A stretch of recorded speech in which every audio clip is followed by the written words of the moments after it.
How to fix Block Blast Revive not working. So for example, let's say that you have messed up and you gotta use a revive. So what can we do if we want to use a revive but it's not working? So basically, if you want to use a revive, it's going to ask you to get and watch an ad, but for some reason the ad might not load. So what you can do in this case is first check your internet connection.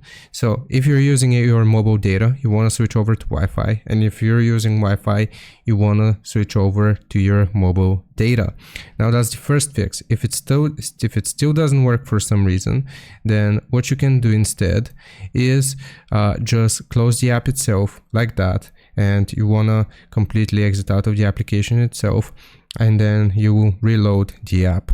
This should hopefully save your progress and then let you use a revive once you click on the classic mode or whichever mode you wanted. So I hope this helps. Leave a like and sub. I'll see you next time.